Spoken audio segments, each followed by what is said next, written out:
El Grupo Corporativo del Norte presenta Protagonistas, una ventana abierta a la comunidad. Bien, muchísimas gracias, señoras y señores. Un gusto expresarles el cordial saludo y la bienvenida a este programa de opinión e información a través de Radio Los Lagos en las frecuencias 102.7 en Imbabura y 99.3 en la provincia de Carchi. Queremos expresar nuestro cordial saludo al invitado de hoy.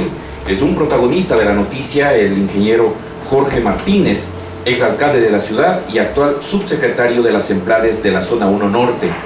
Por supuesto que la invitación al ingeniero Martínez tiene su punto importante en un momento crucial de la política ecuatoriana, en un momento crucial de la vivencia de nuestro pueblo, en donde está convocándose por parte de las instancias gubernamentales a un diálogo nacional. Sobre este y otros temas que tienen coyuntura también, como ibarreño, como exalcalde de la ciudad, como expresidente de la AME, vamos a ocupar esta hora que quisiera yo, el señor ingeniero Martínez, que sea obviamente muy propositiva, de mucha aclaración para nuestros oyentes en el norte del país. Así que, ingeniero Martínez, muchísimas gracias. ¿Y de qué se trata entonces el diálogo nacional por la equidad y la justicia social? En donde incluso las Semplades como tal a nivel nacional y obviamente en la zona 1 norte ha tomado cartas en el asunto, y esperemos que el diálogo nos conlleve a encontrar soluciones a una problemática que es evidente para todos los sectores de nuestro país. Bienvenido, buenos días. Muy buenos días, Patricio. Primero, pues un agradecimiento a Lagos, a todo el equipo periodístico. Como siempre, un saludo a todos nuestros radioescuchas, ciudadanas y ciudadanos, yo diría no solo pues de Ibarra, de la región norte del país.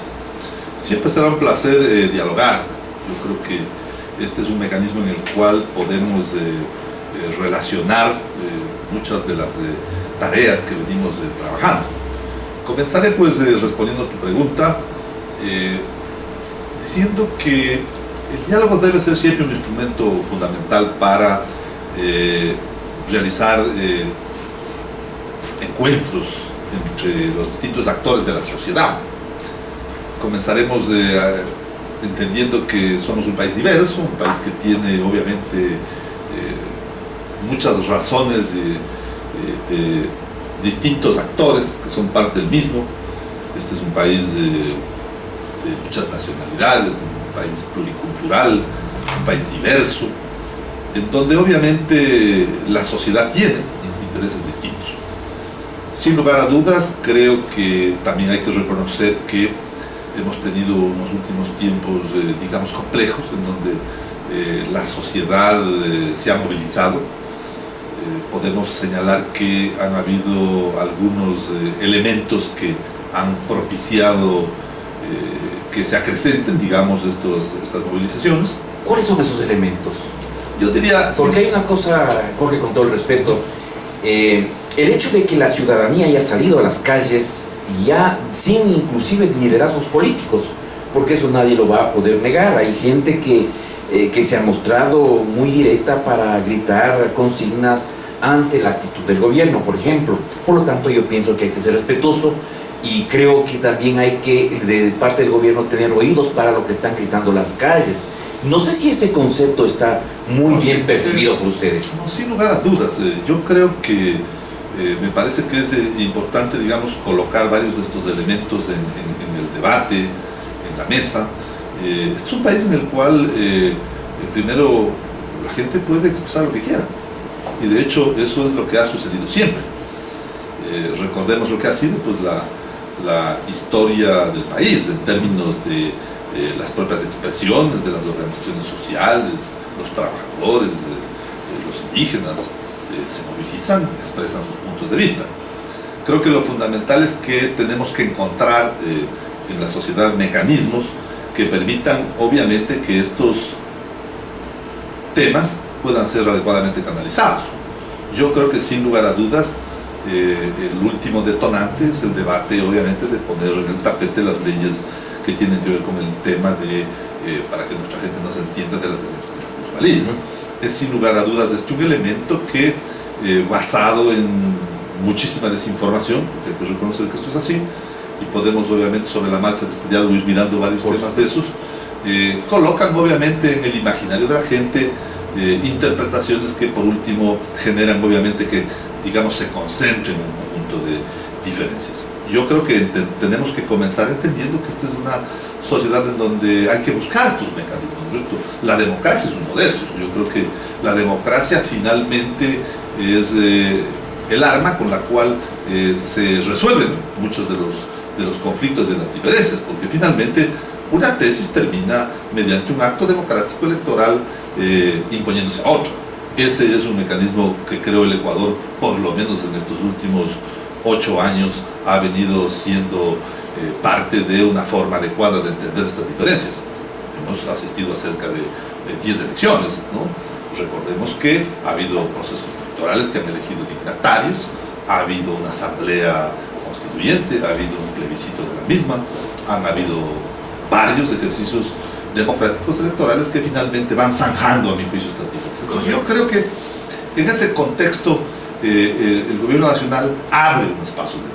Ya, hay una circunstancia y me parece que debo destacar también lo que dice el ingeniero Jorge Martínez en el sentido de que el diálogo debe darse entendiendo primero que hay distintos actores de la sociedad ecuatoriana que necesitan escucharse, incluidos los de mala fe también, posiblemente entre comillas, porque se ha convocado solamente a los sectores de buena fe y se sigue deslegitimando a quienes están en la oposición. ¿Eso por qué? A ver, ¿Cómo hacemos ese diálogo? Mire, yo creo que a veces ese es un tema de matices, ¿no? Me parece que hay que señalar con precisión que este es un diálogo sin exclusiones. Así está planteado. ¿Está incluido la oposición? Todos. Es decir, quiero comenzar señalando por eso, por qué la Semplades ha sido encargada por el presidente de la República para primero definir cuál es su función. Okay. O sea, aquí hay que entender que tenemos infinidad de temas sobre los cuales hay necesidad de dialogar. El diálogo debería entonces tener un objetivo, la posibilidad de que encontremos consensos que finalmente, ¿no es cierto?, tengan una característica fundamental, que es que estos consensos superen los intereses personales, superen los intereses corporativistas, se pongan por delante los intereses nacionales. ¿Consenso sobre solo esos dos temas de las dos leyes? Sobre todo, no, las leyes no están en discusión. Entendamos que el diálogo ha puesto elementos que son la equidad y la justicia social. Estos son conceptos extremadamente importantes. ¿Por qué importantes? Porque tenemos una sociedad aún con grandes brechas de inequidad. Esta es una sociedad en donde gran parte de la riqueza está concentrada en muy pocas manos y probablemente la gran mayoría de los ciudadanos posee o muy poco o casi nada. Entonces yo creo que todo aquello que signifique dialogar en la lógica de reducir estas brechas es siempre obviamente un esfuerzo que está poniendo por sobre todo objetivos nacionales por delante. Entonces por eso es que hemos dicho, hay que dialogar sobre temas concretos, ¿sí? Y para eso es que entonces la Semplades ha sido encargada para ser el ente articulador de este diálogo. ¿Qué vamos a hacer nosotros? ¿Cierto? Al final tenemos que hacer un seguimiento de que los ministerios sectoriales, que obviamente tienen sus marcos competenciales perfectamente establecidos, promuevan este diálogo, luego que este diálogo tenga, como entenderemos todos, una metodología, porque si vamos a una asamblea de 2.000 personas, con seguridad eso no se convertirá en un diálogo. Creo que tenemos que tener espacios adecuados, tenemos que tener presentes a los distintos actores de la sociedad.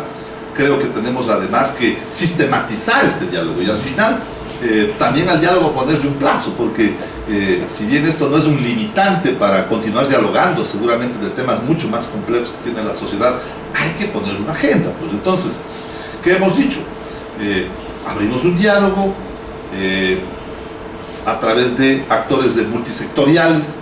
Para esto están nuestros ministerios coordinadores. El diálogo tiene también que territorializarse, porque el país no solo es Quito, Guayaquil y Cuenca. El diálogo tiene demandas y necesidades propias de los territorios. Y precisamente por ahí, ingeniero Martínez, ¿qué se está haciendo en la zona 1? ¿Qué se está haciendo, por ejemplo, en la provincia de Imbabura? ¿Quiénes son los convocados a este diálogo? Y principalmente, ¿en qué momento se dieron cuenta que era necesario dialogar? Después de 8 años. A ver, no, el diálogo no es que inicie ahora, pues no, y no es que hemos esperado 8 años, esto es un proceso permanente. Pero un diálogo así abierto, convocado abiertamente, Bueno, es no, reciente. yo creo que hoy día se pone en el tapete de la discusión elementos importantes, como hemos dicho, el tema de la equidad de la justicia social. Pero esto no es que el diálogo no existía. Aquí hay que reconocer que hay mecanismos de diálogo que la propia ley, que la propia disposición de las normas establece. Pues recordemos que tenemos una ley de participación ciudadana, la sociedad en su conjunto dialoga. Estamos obligados, por ejemplo, hablemos incluso del tema de los gobiernos autónomos descentralizados, tienen que hacer su asamblea ciudadana, tienen que presentar sus proyectos de inversión, es decir, hay una mecánica de diálogo establecida, hay un marco jurídico normativo para el diálogo en su conjunto, las leyes se construyen derivando, pues, pero este es un momento específico, este es un momento en el cual queremos producir, ¿no es cierto?, un diálogo específico cuando hablamos de equidad y justicia social, porque creemos que estos son los elementos sobre los cuales en este momento hay necesidad en la sociedad. Ahora, cuando se habla de equidad y de justicia social, hay una directa vinculación con las dos leyes, con las de plusvalía e igualmente con la famosa redistribución de la riqueza. ¿Por ahí partimos? No. ¿Por ahí empezamos tropezando? No, pero es que es obvio entender que nosotros necesitamos construir un marco de desarrollo del Estado y de la sociedad en esta lógica, pues. ¿Qué es lograr la equidad? Lograr la equidad es lograr, por ejemplo, que una gran inversión pública permita, ¿no es cierto?, que los servicios se acerquen a los ciudadanos. Para poder mejorar las condiciones de equidad, tenemos que mejorar el ingreso a la matrícula de los estudiantes. Es un país en el cual hoy día contamos con el 96% de matrícula en la sociedad, lo cual es muy O que importante. los funcionarios gubernamentales ganen lo mismo. Bueno, yo creo O que que se bajen los sueldos a nivel de otros profesionales. Recordemos- Aquí hay un rector de Yacha que gana $16,000. Mira, Patricio, No sé si estás de acuerdo con eso. recordemos que el presidente de la República comenzó el mandato bajándose el sueldo. Y hoy hay exalcaldes que se y subieron, rebajando, que fue la primera, y el primer rebajando, paso que se dio, rebajando. se levantaron hay los sueldos. hay tablas salariales que han sido perfectamente establecidas. Pero Yo creo recientemente, que- pues antes no, cuando no. tú iniciaste, por ejemplo, Mira, yo creo que los niveles salariales están en función de las responsabilidades que tienen cada funcionario. Y recordemos entonces, ¿no es cierto?, que si iríamos a ese tema, podrás verificar que esa fue una campaña bastante falaz, para no decir que tenía otro tipo de cargas, y resultó final, pues que ese era el salario de un alcalde que ganaba menos que los otros propios compañeros de la provincia. Por lo tanto, pero yo creo que no es un tema de introducir elementos sobre esos temas. Me parece que yo decía aquí- por el tema de equidad, ¿no? No, pero desde Ya luego, poniéndolo pero en la es que- práctica. bueno, pero es que la equidad- cuestión. es que- Porque ¿cómo entendemos la equidad Pero entonces? obvio, la equidad se siente en esto, pues la equidad se siente en que esta sociedad en el 2006 o en el 2007, ¿verdad?, era la riqueza y la pobreza tenía una distancia tal que había 42 veces de diferencia entre aquellos, el 10% menos de la población, con el 10% mayoritario. Resulta que esa diferencia se ha trasladado y se ha reducido 20 veces. Esto no lo digo yo, esto dicen los indicadores que miden la CEPAL. Cuando hablamos, ¿no es cierto?, que la reducción de pobreza ha significado que el Ecuador se encuentre entre los países con más alta reducción de pobreza por distintos órdenes, por ingresos, por necesidades básicas y satisfechas. ¿Qué significa eso? Significa entonces que al reducir la pobreza, ¿no es cierto?, 1,5 millones de ciudadanos han salido de la extrema pobreza. ¿Y qué quiere decir? Que han mejorado sus condiciones de vida. Entonces, cuando esa razón de ser de esa disminución de la pobreza es porque hay todo un proceso importante de inversión pública, de construcción de infraestructura, de acceso a hospitales, de escuelas del milenio, de atención en bebés, de mejoramiento de la política social, significa, ¿no es cierto?, que lo que estamos haciendo es que esta, que es la riqueza de todos, se distribuye de mejor manera, y eso es a donde entendemos un modelo económico tiene que ir. En este proceso, ¿qué sectores, a tu criterio, que estás manejando el tema de planificación en la zona 1 y obviamente con parámetros, con líneas estratégicas que van por todos los niveles de desarrollo del país? ¿Qué sector es el más afectado en esta intentona de redistribuir la riqueza, de ponernos, yo considero, a la mayoría de ecuatorianos en los mismos niveles, de acceso, por ejemplo, a los bienes públicos, de tener un buen vivir, como lo ha dicho el señor ministro Eles. Entonces, y yo quiero saber qué sector. ¿Acaso no es el sector más afectado el de la clase media? Y ahí no estamos hablando de inequidad. A ver, Sí. vamos a precisar esto. Yo quiero que aclaren. Vamos señalando que cuando nosotros logramos sacar a 1,5 millones de ecuatorianos de la extrema pobreza, significa que obviamente precisamente lo que vamos haciendo es construyendo una clase media. Según la CEPAL. Pero desde luego. Ya. ¿Por qué en el 2010 el señor presidente de la República, Rafael Correa, en una entrevista que tuve la oportunidad de hacerlo en UTV, deslegitimó a la CEPAL? Y hoy ustedes valoran lo que hace la CEPAL. Yo no me estoy refiriendo. Yo quiero decirte que nuestra información es nuestra. Estas son informaciones que están procesadas a partir de los datos estadísticos del Instituto Nacional de Estadística y Censos. Aquí cuando hacemos la referencia a la CEPAL, es que la CEPAL además hace sus publicaciones, como el propio Fondo Monetario Internacional. ¿Creíbles o no creíbles? Creo que son instituciones que finalmente producen información. Recordemos que el Fondo Monetario Internacional fue invitado a salir del país y sin embargo el Fondo Monetario Internacional reconoce los logros económicos que se han logrado a partir del proceso de la Revolución Ciudadana. Entonces aquí esto es un tema finalmente de cifras, ¿no es cierto? Cuando nosotros hablamos de que hemos bajado la pobreza extrema a menos de un dígito, esto es un esfuerzo importante. Pues yo creo que si el país se encuentra entre los logros, entre los principales países de América Latina, pero que además hay un hecho importante, porque es que crecemos con más equidad, porque recordemos también, ¿no es cierto?, que probablemente el país que más crece en la región es Chile, pero crece con inequidad. Pues quiere decir que esa riqueza finalmente se reparte de manera menos equitativa, cuando logramos que coeficientes como el coeficiente de Gini sean un ejemplo importante para reducir las brechas de inequidades en el país. Jorge, supongo que tú eres una de las personas que no solamente caminas, sino que también pasas con bicicleta por algunos sitios, haces deporte. Y nosotros que caminamos por las calles vemos que esa extrema pobreza se refleja en nuestros parques, en nuestros parterres aquí en la ciudad de Ibarra, donde hay todavía gente que está durmiendo en esos sectores, que no tiene comida. Se han aumentado los niveles de ventas ambulantes. Hoy tenemos otra problemática que entiendo yo, el ingeniero Jorge Martínez, que es quien dirige las empresas en la zona 1, se ha dado cuenta que hay una gran cantidad de personas extranjeras, para no citar de dónde, pero se supone de dónde, que son los hermanos colombianos, que han complicado la situación de las ciudades en el norte del país, en cuanto se refiere a que existe mayor cantidad de ventas, mayor presencia de personas en las calles pidiendo caridad, como decimos nosotros acá, en donde se refleja pues lo contrario de lo que tú estás diciendo. A ver, yo creo que es, tener un punto de vista equivocado, creer que las cosas se resuelven por un decreto, por una constitución. Exactamente. Yo creo que esto es un y por proceso. diálogo.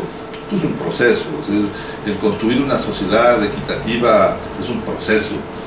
La transformación de la sociedad, la erradicación de la pobreza, definitivamente es un proceso. Lo importante es que estemos dando pasos, que el resultado sea que objetivamente vamos avanzando en esa línea. Pues, lo grave sería, ¿verdad?, que estas cifras reflejen obviamente otros resultados. Entonces, creer que en 8 años vamos a resolver la pobreza de todos, que en 8 años vamos a eliminar el subempleo, y creer que probablemente en una década más, hay que mirar lo que les ha significado pues, a países estos procesos de transformación. Pues recordemos la Alemania de la posguerra, ¿no es cierto? Un país devastado, destrozado después de la guerra, hoy seguramente es la primera potencia económica mundial. Corea. Estos han sido procesos importantes que han tomado probablemente décadas de cambio, de transformación, pero lo importante es que han apuntado a objetivos. Entonces, cuando estamos debatiendo los elementos centrales de un diálogo, estamos diciendo, hay que ponerle eso, pues hay que ponerle una razón, un contenido del diálogo. Entonces, debatir la inequidad es, en definitiva, debatir qué modelo de sociedad queremos. ¿Queremos un modelo de sociedad en donde estas brechas de riqueza y pobreza sean tan grandes? ¿O queremos un modelo de sociedad en donde al final podamos, seguramente no eliminar en el muy corto plazo toda la pobreza, pero habremos hecho un esfuerzo para que la distribución de los recursos que nos pertenecen a todos sea más equitativa. ¿Cuál es ese modelo de desarrollo que le calza al Ecuador en los actuales momentos? ¿El de la revolución ciudadana solamente? Bueno, no estoy diciendo que ese sea el único, pues, pero por lo menos este ha dado resultados. Este ha sido... Pero muchos dudan bueno, de eso. no, este ha sido construido en democracia. Lo que pasa es que de pronto los ecuatorianos podemos saber de que de alguna forma este gobierno, no hay que desconocerlo, sí ha cumplido sus parámetros de desarrollo, las vías, los hospitales, o sea, esas atenciones sí, pero también hay que reconocer de que los anteriores gobiernos no cumplieron ese papel histórico. De ahí es la reacción del pueblo ecuatoriano, con algunos de ellos que tuvieron que de alguna forma salir corriendo en el intento mejor, ¿no es cierto? En ese sentido, Jorge, las movilizaciones están, pero yo quiero más bien concretarme al tema del diálogo en estos momentos para saber bajo qué parámetros, qué estándares va a tener este diálogo y con quiénes se va a hacer este diálogo. Bueno, vamos, yo he dicho primero que este es un diálogo en donde están invitados todos. Desde luego que hay autoexcluidos, ¿no? O sea, y me parece que eso no es lo correcto. Es decir, si yo convoco un diálogo y obviamente yo comienzo señalando que mi interés no es dialogar, que yo ya no creo en el diálogo, que yo ya no creo en quienes me están invitando, esa me parece que es una premisa desde luego equivocada, porque aquí no hay exclusión a nadie. ¿Pero quién se ha autoexcluido? Tú has escuchado pues, las declaraciones públicas, escuchas pronunciamientos del Frente Unitario de Trabajadores, escuchas pronunciamientos de varias organizaciones, que además, a mí sí me parece que en esta mesa podemos poner los elementos de los mismos. Jorge, tú citas el FUS. Pero mira, yo cito al diálogo al CUS, a la Confederación de Trabajadores del Ecuador, ¿no es cierto? Pero obviamente si está el CUS sabemos que está en la línea del gobierno, ¿para qué va a estar el Frente Unitario de Trabajadores? Con el ejemplo que tú pones. No se trata de eso, no se trata de eso. Si es que nadie ha excluido ni ha citado al uno o al otro, están invitados todos. Aquí lo importante es que tengamos, los ecuatorianos y las organizaciones, tengamos la voluntad de sentarnos en una mesa, ¿verdad?, a señalar primero nuestros puntos de vista, a establecer, de ser posible, acuerdos, consensos y disensos también, pues, porque desde luego que podremos tener un punto de vista distinto y podemos reconocer que hay desacuerdos, pero aquí no se trata de que van unos o los que a mí me convienen. No, mira, yo conozco a los dirigentes del fútbol, pues. Yo he sido militante y dirigente de las organizaciones sindicales y conozco pues las famosas... ¿Reniegas de eso? No, yo no reniego. De hecho, yo creo e insisto que sería muy importante que se sienten, pero sería muy importante, ¿no es cierto?, que superen las agendas corporativas personales. Pues, o dicen sea, que la vaca no se acuerda cuando fue ternero, eso te cala muy bien, ¿o no? Con todo el respeto, obviamente. Perdóname, yo soy un hombre que vengo de los trabajadores y te puedo asegurar que tú y yo lo conocemos. Mesías Tratamos no ha trabajado nunca bajo relación de dependencia en ningún lado. Ya. Y te puedo dar firmado que seguramente los 7 dirigentes que son los voceros del fútbol, ninguno tiene relación de dependencia. Pero siempre estoy Algunos sí ellos tenemos, como dirigente. claro, pero algunos sí tenemos, pues siempre tuvimos relación de dependencia, ¿me comprendes? El problema es que hay que también validar esos interlocutores, por eso no estamos diciendo que no vengan. Yo creo que hay que sentarnos en la mesa, hay que encontrar las diferencias, de eso se trata un diálogo. Poner sobre la mesa sus aspiraciones, pero creo yo que eso tiene que ser una voluntad, tiene que haber una decisión, una voluntad para dialogar, ¿no es cierto?, sobre los distintos intereses. Los alcaldes de la oposición están invitados. Pero desde luego, pues... Lazo, Nebot están invitados. Desde luego, mira, yo fui presidente del AME y te quiero contar que cuando el AME convocaba las asambleas extraordinarias, el señor Andrés Roche iba en representación de Nebot, y él venía y me decía: Jorge, yo vengo representando al alcalde de Guayaquil. Y varias veces el doctor Chan, que era el vicealcalde de Guayaquil, asistía a nuestras asambleas del AME en representación del señor Nebot.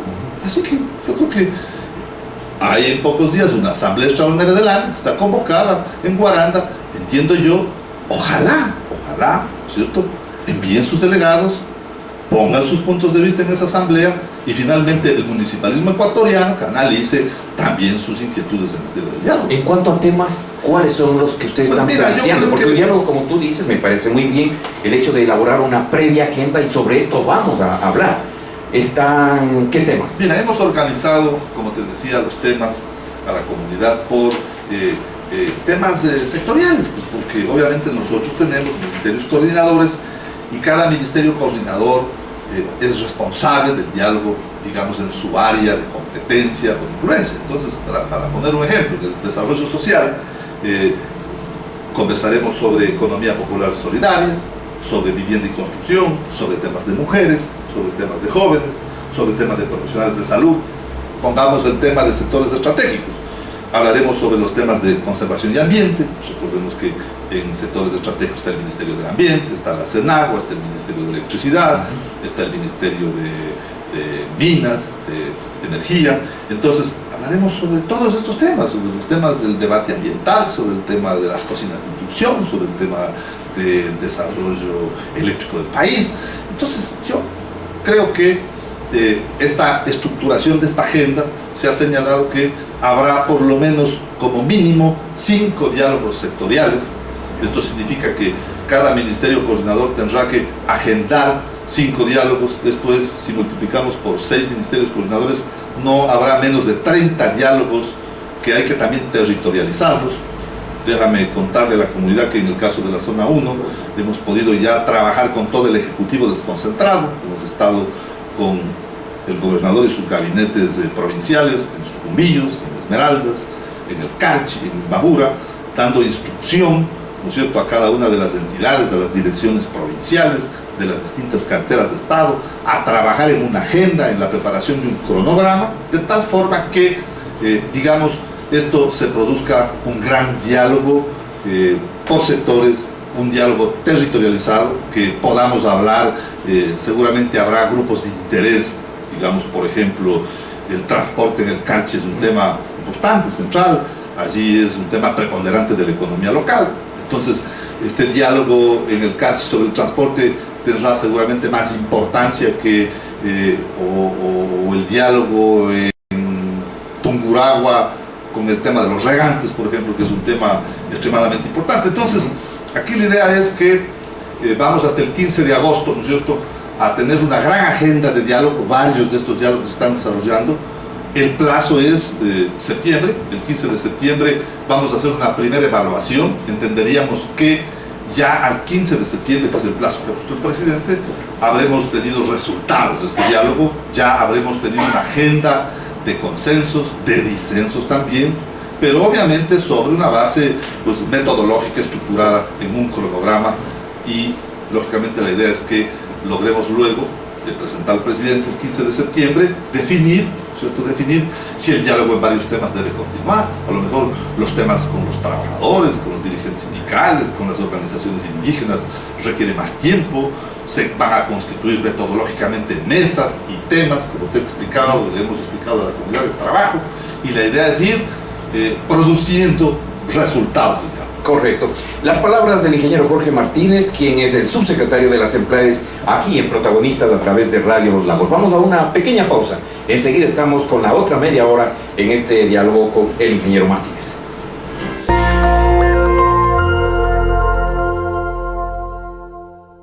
Volvemos con el ingeniero Jorge Martínez, el subsecretario de las Empleades en la región 1 Norte. Hablo de algunos temas interesantes que está convocando el gobierno, en este caso, a este importante diálogo a nivel nacional por la equidad y la justicia social, lo cual me parece muy interesante. Pero desde los otros sectores se ha planteado que ¿por qué no toman el tema de la reelección indefinida, por ejemplo, en estos diálogos? ¿Por qué el tema de los ingresos a las universidades de los nuevos bachilleres se ha complicado tanto? Hay quejas de los muchachos que están en el grupo GAR, por ejemplo, que quieren acceder a una universidad en el extranjero y tienen que más o menos, por lo menos, diría yo, unos 6 meses en los trámites. El tema de la intervención de los fondos de cesantía del magisterio. ¿Por qué no el tema de las protestas y la victimización que se ha creado en este gobierno? O sea, son temas que verdaderamente están en el corrillo de los ciudadanos, pero no están en las agendas del gobierno. Bueno, tú los has señalado y yo me voy a permitir decirte que estos no están diálogos, están. Sencillamente tienen que irse constatando con la política pública, ¿no es cierto? Entonces la pregunta es, frente a una dificultad de acceso de algunos jóvenes a las universidades, la reflexión sería, regresemos a las universidades de Erasmus, a esta estafa social, ¿no es cierto? estas universidades en donde finalmente uno iba, se inscribía y por poco le declaraban PhD con una facilidad absoluta. Entonces, si nosotros vamos construyendo un modelo de meritocracia en donde ya no cuenta ni la influencia ni la posibilidad de que yo tenga pues, mis padrinos ni mis amigos para ser mi ingeniero, seguramente periodista y alguien médico, sino ahora hay que someterse a un examen y con seguridad las estadísticas establecen que hijos de madres que reciben el bono, ¿cierto?, de desarrollo han accedido no solo a las universidades a estudiar medicina o carreras de esta naturaleza, pero sí hay que revisar seguramente en ese camino de encontrar que un examen acreditado, de que las universidades se acrediten, de que las universidades justifiquen, ¿no es cierto?, su forma de usar además los recursos públicos, porque las universidades tienen esa obligación, pues, reciben nuestros impuestos, los recursos que ponemos. Tenemos que encontrar una salida, una forma de esto. Para eso sentarnos así. Ahora, Jorge, dos cosas puntuales. Señalaste otro tema más. Sí, el tema de la reelección indefinida. Que me parece importante, ¿no es cierto? Es decir, si tenemos un mecanismo que está en la Constitución y que finalmente establece un procedimiento con el cual hay que definir esto, y ese es el mecanismo que la democracia, la regla, pone de por medio, respetarlo. ¿Estás de acuerdo en la consulta popular? Mira, yo creo que el mecanismo que se ha adoptado es el mecanismo que la Constitución establece. La consulta y popular. Me parece que las enmiendas pueden ser tratadas por la Asamblea Nacional porque así establece la Constitución. Pues. Pero el momento en que va eso a la Asamblea Nacional, en donde hay 100 votos o algo por el estilo, pero no siempre, un poco como que van allá. ¿Por qué no decidir a través de las urnas? Ustedes han ganado 10 elecciones, ustedes digo el presidente. Podría ganar otra vez pero y mira, legitimar ese proceso. Nosotros hacemos un juicio de valor, o sea, ganamos 100 porque ganamos las elecciones, pues. Esa es la democracia. ¿Y por qué la consulta popular no puede ocurrir lo mismo? Obvio. Respecto al tema de la Yo elección. digo que no, pero si hay un mecanismo que está establecido, ¿por qué no respetar el mecanismo? Entonces, mira, ese es un punto de vista, ese es un disenso. Es un disenso que al finalmente... Debería estar en la agenda. Desde luego, pues, o sea, yo lo que creo es que no tiene que haber tema de exclusión. Exactamente. Por favor, lo que yo creo y lo que estamos convocando es a anteponer los intereses nacionales, ¿no es cierto? Cuando tú señalas el tema, ¿no es cierto?, del fondo de cesantía, pues tenemos que recordar, ¿sí?, el manejo de ese fondo, pues también, o sea, lo ponemos en una plataforma, pero tampoco decimos, ¿no es cierto?, que parecería ser que no ha habido manejos muy transparentes de ese fondo, pues, ¿no? Y que hoy día están en manos del banco que están todos los ecuatorianos, pues, porque no es que están en la cuenta de nadie. El BIES. Luego, pues, pero el seguro no ha dado también muestras de que es una administración. Ahí está el hospital de Guayaquil, donde la corrupción se parecen a las ratas que estaban en los huecos de los en esos túneles de ese hospital. Mira, ese es el problema de muchos juicios de valor. O sea, no son realidades. Desde luego. Ahora, claro, obviamente los que están fuera del gobierno ven diferente, los que están dentro del gobierno ven de otra forma. No, mira, Patricia, hemos hablado del BIES. Y lo importante es ver los resultados del BIES. Cuando hablamos del Fondo de Cesantía, hablamos del BIES y hablamos del manejo anterior del Fondo de Cesantía. El BIES tiene resultados extraordinarios, ha retroalimentado, ¿no es cierto?, los temas de vivienda. Es el banco más grande del país, está generándoles una utilidad probablemente en cifras en las cuales ese fondo no las da. Ese es el hecho, por eso es que creo que aquí hay un concepto importante del diálogo. Hay que poner la verdad de por medio, pues. Desde luego que hay problemas en los hospitales, pero mira, ayer estuve en Tulcán y estuve mirando un hospital. Es espectacular, por supuesto. O sea, el hospital de Tulcán. ¿Cómo Tulcán espero 30 años para tener eso? Discúlpame, Jorge, el señor gobernador del Carchi, Diego Landázuri, estuvo presente aquí, si no me equivoco, la semana anterior o hace 2 semanas, y en donde un ciudadano le dijo: le felicito por el hospital de Tulcán, pero el problema es que no hay quien le atienda a mi esposa que sufre de un problema X. Entonces, ¿de qué categoría estamos hablando de un hospital cuando la estructura es tremendamente buena y al interior no existen médicos especialistas? Por ponerte un caso. Mira, yo creo que son espejismos también. No, me parece que eso es parte justamente de lo que tú estás señalando. O sea, ¿para qué se trata esto? Para que podamos, exactamente. Entonces, si tenemos que mejorar la política pública, porque seguramente nos preocupamos a lo mejor de la infraestructura, que es importante, pero hay que hacer esfuerzos en otros temas, seguramente en lo que tú estás diciendo, en el recurso humano, en el modelo de gestión, en la calidad con la cual se atiende o en la calidez de la misma. efectivamente para eso es, para sentarnos y para finalmente, ¿no es cierto?, reconocer que hay necesidad de producir cambios. De hecho, ese es el papel que harán las centrales, pues. Articulará este diálogo, recuperará el resultado del diálogo, propondrá, ¿verdad?, los resultados del mismo, los acuerdos, los desacuerdos, y es posible que muchos de esos tengan que convertirse en cambios en la política pública. ¿Qué resultados espera tener Jorge Martínez de estos diálogos, por lo menos en la zona 1 norte, cuando hay sectores, como tú lo indicas también, que se han autoexcluido? Bueno, yo creo que hay que insistir en su invitación. Miramos que el ministro de Trabajo, Carlos Mas Carrasco, está haciendo una insistencia, ¿no es cierto?, pública, a fin de que, en este caso, el FUT, por ejemplo, que representa un conjunto de sectores laborales, se siente a la mesa, porque yo creo que esto debe ser parte, como hemos dicho, de la cultura con la cual tenemos que actuar. Es un país de paz, pero obviamente necesitamos también establecer un diálogo de doble vía. O sea, claro, habrá alguien que finalmente no querrá sentarse, pero habrá otros sectores que asistirán, pues, y que harán sus observaciones. Mira, el diálogo tiene que hacerse de doble vía. Yo creo que sí. De ida y vuelta, es escuchándolo la oposición también. Ese es el hecho. Así que, ¿qué hemos dicho? Si tenemos que producir rectificaciones en la política pública, para eso nos vamos a sentar. Nos vamos a sentar para, ejemplo, yo creo que, permíteme poner un ejemplo que tú señalaste, ¿verdad? Yo creo que la CONAIE, el movimiento indígena, estará de acuerdo en que todos tenemos un objetivo de mejorar la educación de todos. O sea, creo que ninguno de nosotros... las escuelas bilingües, por ejemplo, los sectores rurales. Es posible. Que han sido quitadas de plano por el actual gobierno, por el actual Ministerio de Educación. Yo creo que entre debatir, ¿no es cierto?, si queremos regresar a una escuela unidocente con un maestro administrando 5 grados, yo creo que sin lugar a dudas, esos niños no van a tener, pues, la capacidad de aquellos que van a estar en una escuela del milenio, donde tienen una planta docente completa y todo el proceso tecnológico. Seguramente en ese camino de llegar a ese modelo, es posible que hayamos cometido algunos errores, que hay que sentarnos, discutirlos y encontrar una fórmula, ¿de acuerdo? Pero no creo que la solución sea regresemos a la escuela unidocente, en donde el niño, ¿no es cierto?, no tiene oportunidades.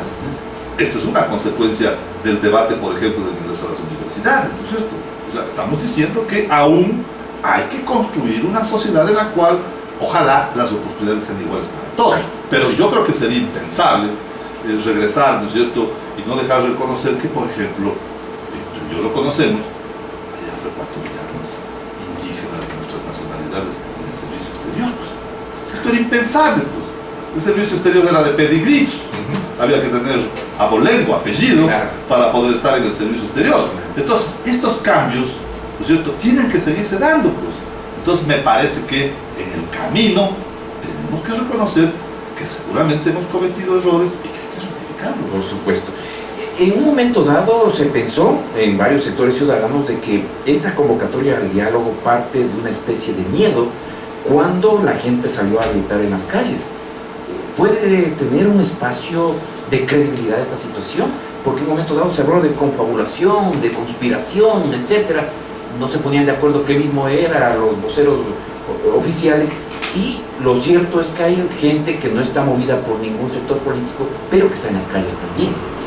Bueno, yo creo que sin lugar a dudas hay un proyecto político en marcha, y creo que esto es en 2017.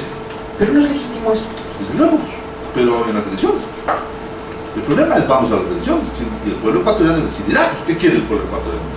Quiere decidir que Revolución Ciudadana está haciendo propaganda política durante los 365 días del año desde hace 8 años. Pues. A ver, yo creo que las sabatinas no son inequitativas igualmente, porque no tiene nadie la posibilidad de, por más plata que tenga, tener 3 horas en los medios de comunicación. No sé, o sea, no hay canales, hay canales dedicados a la oposición. Hay canales también privados dedicados a mentir al país. O sea, por favor. Tú eres periodista.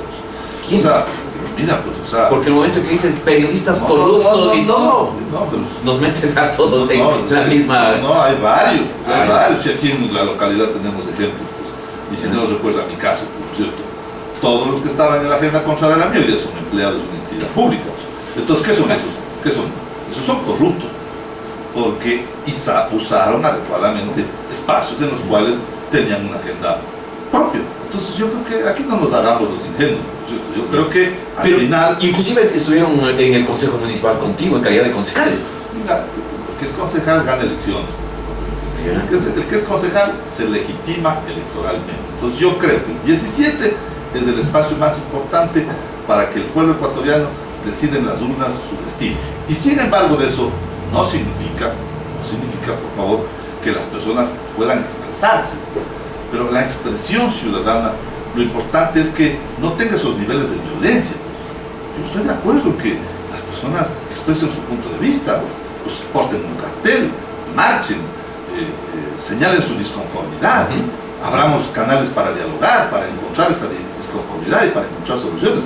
Pero el problema es la violencia, pues cuando la violencia agrede, enfrenta a ciudadanos, me parece que a esos niveles no debe llegar. Entonces, cuando alguien quiere provocar, y si no recordemos que esta es una vieja práctica, hay que ponerle un muerto a las manifestaciones. Pues. Si no hay un muerto en las manifestaciones, entonces hay actores que se victimizan. Oye, hay una cosa que la gente también se pregunta, ¿por qué ahora ya no se le ve al presidente saliendo de los carros, parando las caravanas, saliendo a enfrentar a quien ahora le dice fuera, corre afuera, o le muestran esas yucas a manera de burla como ocurrió en Montecristi? ¿No es una especie de temor a lo que ya la gente dejó de percibir como miedo y está también escondiendo lo que tú dices, y lo cual legítimo lo que tú dices? O sea, ya la gente tiene posibilidad de gritar, tiene posibilidad de sentir. Siempre ha tenido. Claro, obviamente si ya se llega a niveles de violencia, eso ya es otra cosa. No, la gente siempre ha tenido. Si no, mira, me gustaría coger una plataforma de lucha del fútbol, ¿no es cierto? Y repasarla. O sea, fuera la base de Manta, está fuera la base de Manta. Es una actitud soberana del gobierno nacional.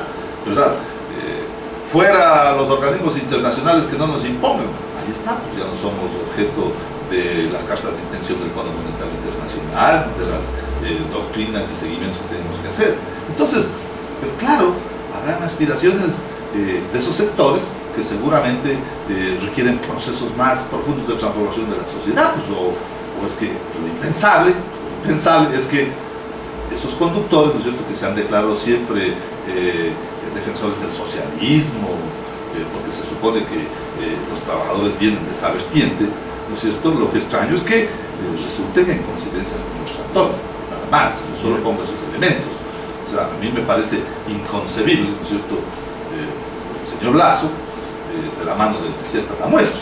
Yo eso no llego a comprender, ¿no es cierto? Y resulta que una ley que es desinformada, que finalmente tiene otros objetivos, que tiene otros resultados, que ni siquiera la quiero poner aquí en el escenario del debate porque me parece que esa no es la razón de construir un diálogo, sino más bien el de que tendamos puentes, pero esto no significa cambiarle la persona al presidente, y personal porque tú has mencionado eso, hay que decirlo, el presidente ha señalado pues, con claridad, ¿no es cierto? Aquí un pelele al que cualquier malcriado se para e insulta la investidura de una autoridad, bueno, vaya a buscarse un presidente de esa naturaleza.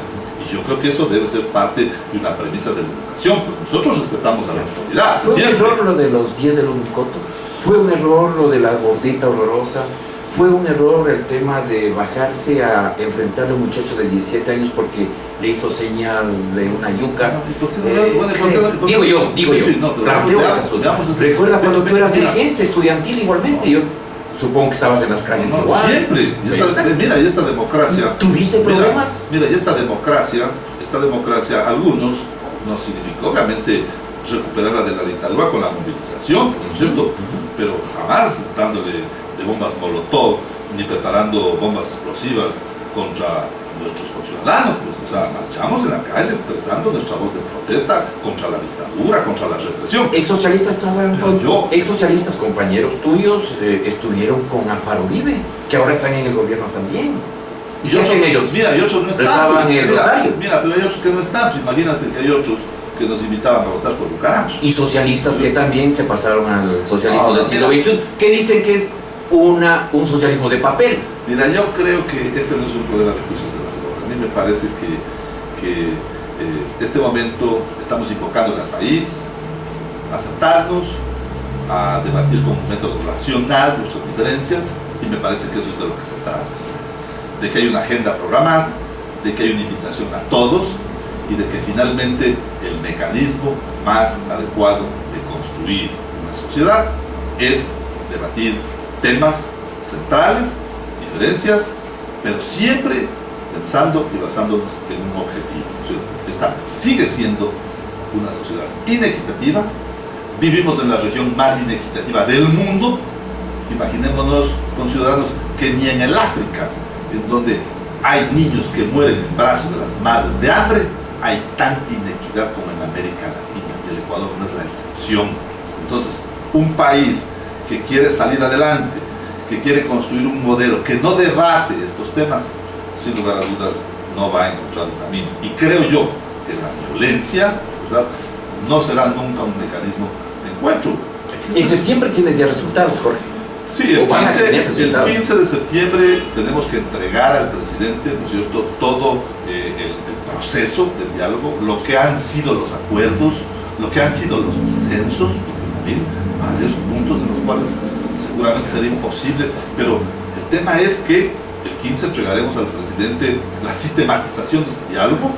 Nosotros no lo dirigimos, por favor, no lo hacemos, no es que, porque este no es un tema de protagonismo de nadie. Esto, cada ministerio coordinador tiene que trabajar en el territorio, en sus actos sectoriales. Nosotros haremos nuestro propio diálogo con nuestros clientes, para ponerlo así, con quienes las centrales desarrollan su actividad. Esto, la realidad cambia el momento en que se convoca un paro nacional para el 13 de agosto. No cambia, porque yo creo que, me parece a mí que estamos a tiempo, aún estamos a tiempo de que ojalá haya sensatez en estos sectores, desactiven esa medida. Sin embargo, yo recuerdo en este país haber vivido de paros y de paros, y con paros ganaba Maguado, paros ganaba Bucaranga. Así que yo creo que a nosotros, desde el punto de vista político, eso tampoco es que nos quite el sueño.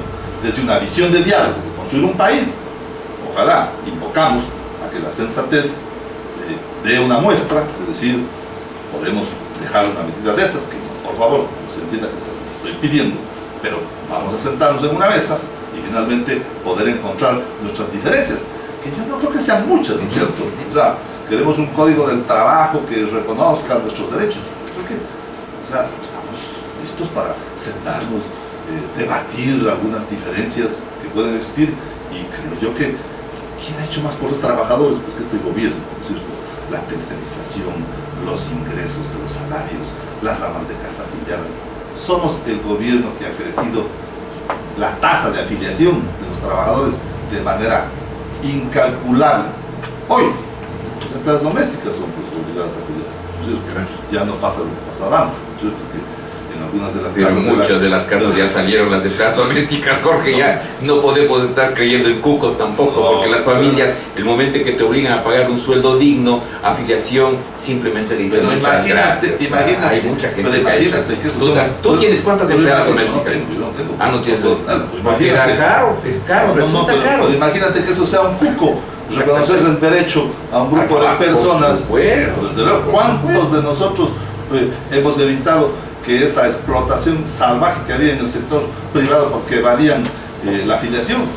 ¿Cuántos de ustedes, pues, periodistas, eran sometidos, ¿no es cierto?, en cuántos medios de comunicación a temas precarios de relación? Esto ya no se puede en el Ecuador, porque hemos avanzado en un proceso de exigencia y de cumplimiento de la ley. Y eso tiene que ser tema de otra discusión también, porque me parece interesante. Pero mira, si eso podemos sentarnos a revisar eso y decir, aquí tenemos una diferencia, pues bueno, construyamos un acuerdo, un consenso. Jorge, quiero plantear el hecho de que ya vamos llegando a la parte final de este diálogo que me ha parecido muy interesante, y que conforme nos hemos conocido contigo, pues mi posición en esta entrevista no es que estoy en la oposición ni mucho menos, simplemente llevo la parte contraria para un poco clarificar las cosas ante la opinión pública. Así que con todo esto yo ratifico el respeto para Jorge Martínez y para el presidente Correa, y respeto también para que el diálogo ojalá tenga los frutos deseados.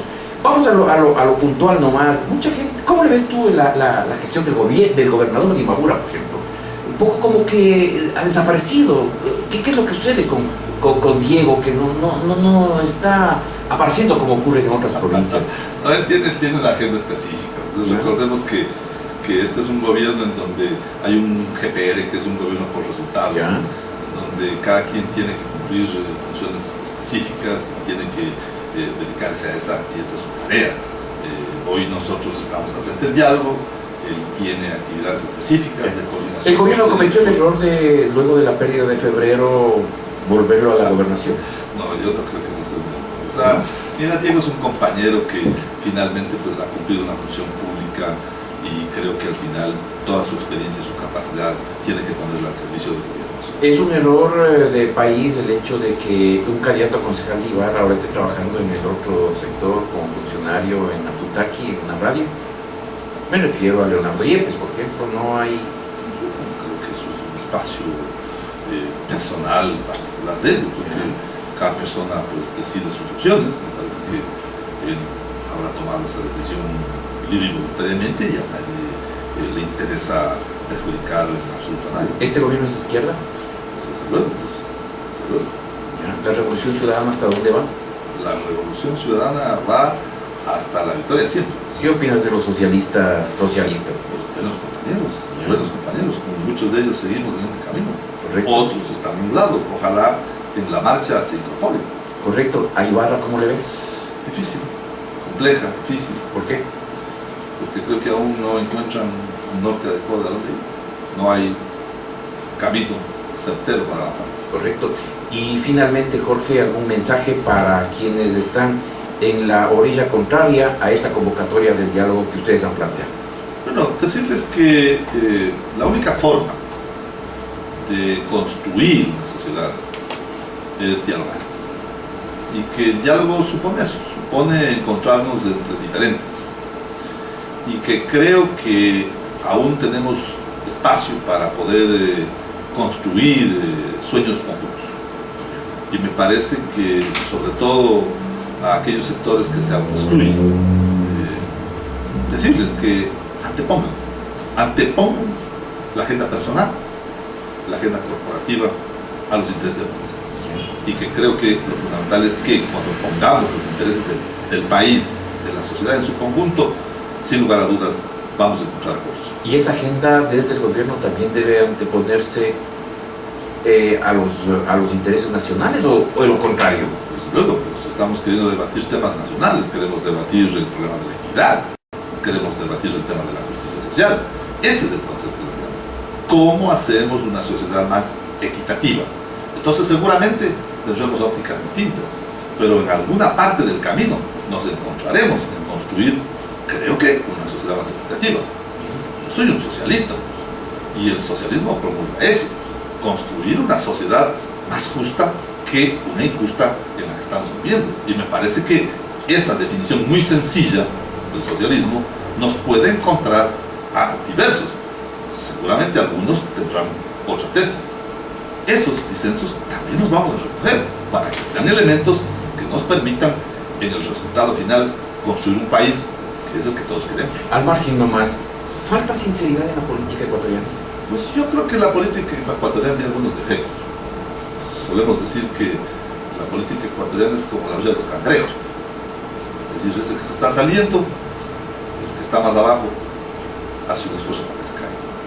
Y yo creo que alguien decía, y no voy a decir quién, es un personaje que fue un expresidente ecuatoriano, decía que lo peor que tiene el Ecuador es la clase política. Sí.